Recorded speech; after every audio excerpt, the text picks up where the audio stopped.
Hello everyone, welcome back to the next video. In this video I will show you how to detect language from a text in React Native's new architecture for iOS using the natural language framework.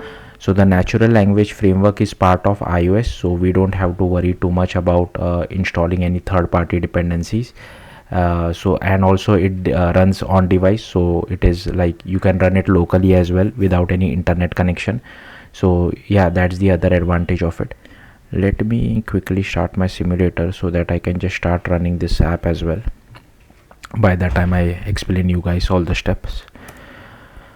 So first, as usual, you will have to go to this particular documentation and you will have to create a React Native application.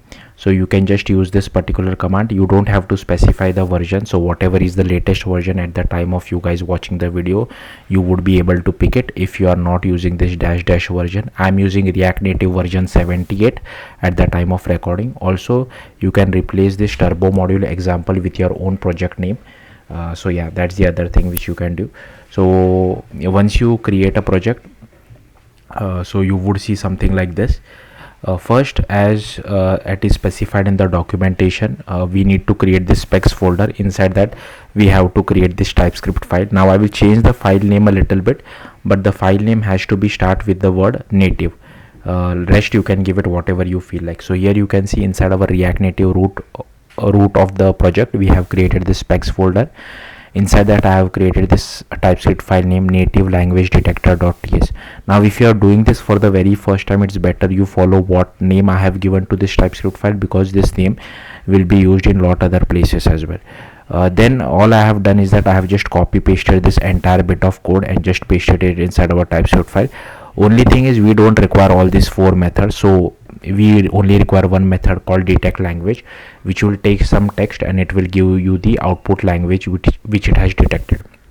Also, the other change here, you will have to write your own TypeScript file name. So in our case it is native language detector.ts.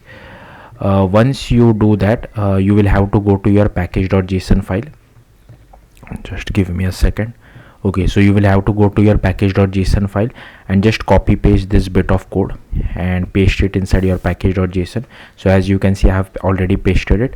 Again, you will have to change the name to native language detector, your TypeScript file name, followed by the word spec. So don't forget this word spec. And even though we are not really using this for Android, it is iOS specific. So but I have made the package name change as well, so make sure you do that as well. Now given that we are changing our package.json file, we have to run this npm install command. So make sure I'm already inside my React Native project, so if you are not, you will have to cd to your React Native project and then run npm install. So I have already ran this, but you will have to run it if you are doing this for the very first time. Then for iOS, we will have to cd to the iOS directory. So do like this, and then you will have to run this command bundle install. So I'll just copy this and I'll paste it over here. Now again, I have already ran this command, so I won't run it again, but this might take a little bit of time. And then you have to run this particular command bundle exec pod install. So again, just copy this and paste it over here. Again, this will take a little bit of time. I have already ran it, so I'm not running it again. Once both of this command finish running, then we'll see how to use it. So first you will have to go to your app.tsx, and then you will just have to import your TypeScript file, something like this. Then I have just created one button using touchable opacity, and I have taken one state just to get whatever language has been detected. And on press of the button, all I'm doing is just doing native language detector.detect language, and here I have passed some text in Marathi, which is my local language, native language I mean, but you can pass this text in whatever language you prefer. So yeah, it's up to you. And once we get the detected language, we just update the state, and here is our text element, and I'm just displaying that whatever language has been detected inside this particular text element. So yeah, that's it. Then if you see the documentation, it tells us to open this .exe workspace. So we don't have to run this command, I'll just open it manually. So just go to your React Native project, you will have to go to this iOS folder and double click on this .exe workspace inside Xcode, so it will open it for you. Then we have to create this particular group. Again, we'll have to rename this group. We can't use native local storage. In our case, it should be native language detector, right?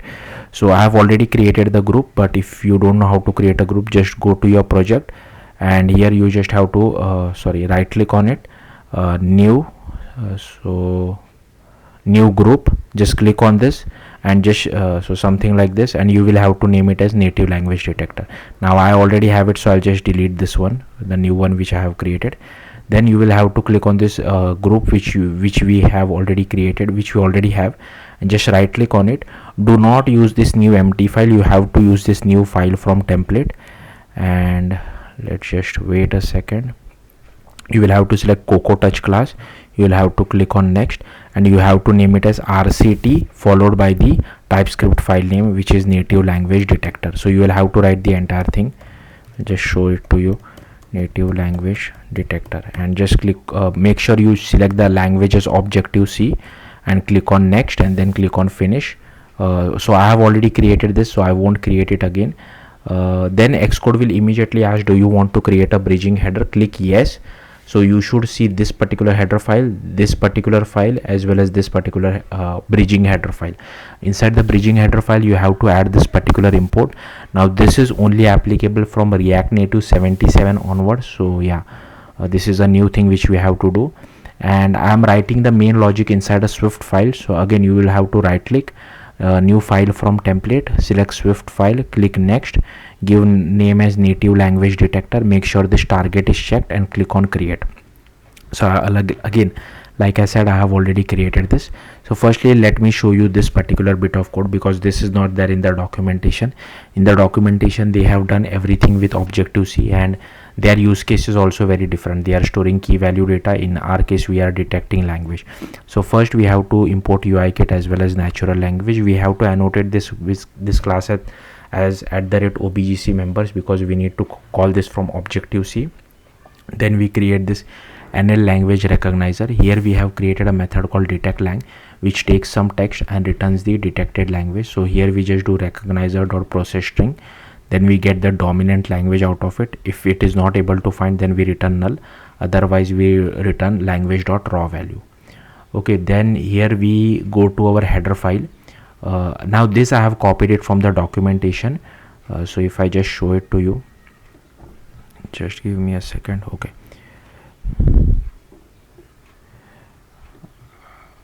I don't know why it is running it on my iPad. I want it to run it on the simulator.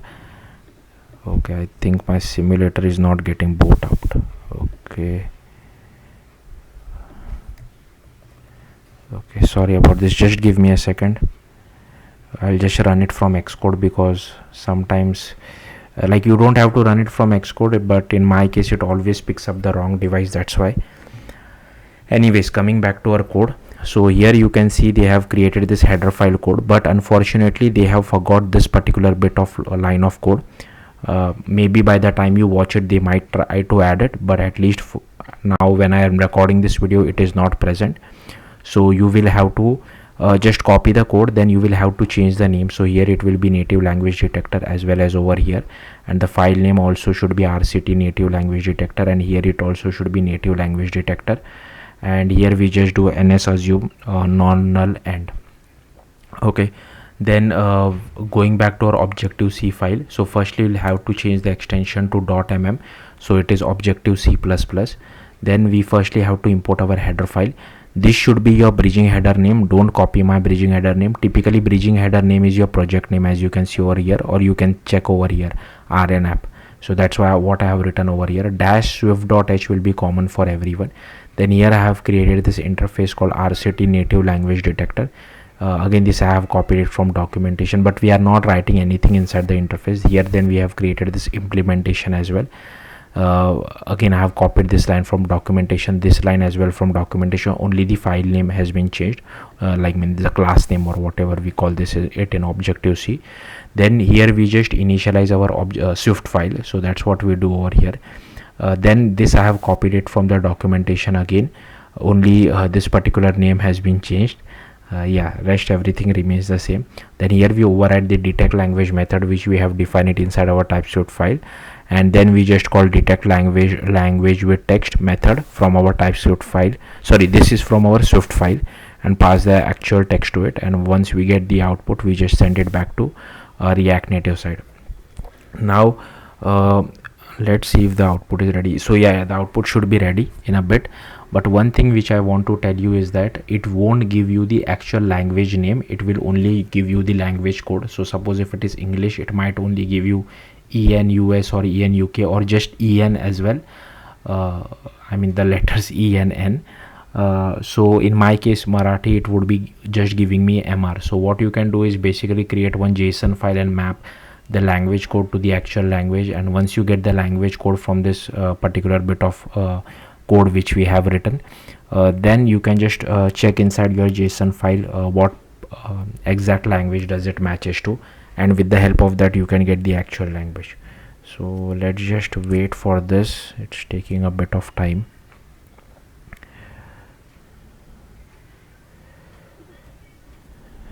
So here it is. Now I will just click on detect language, and here you can see it has automatically detected Marathi for me. So yeah, that's it. Thank you for watching. Hopefully I have not forgot anything. Let me quickly check. Yeah, that should be it. Thank you for watching. Bye.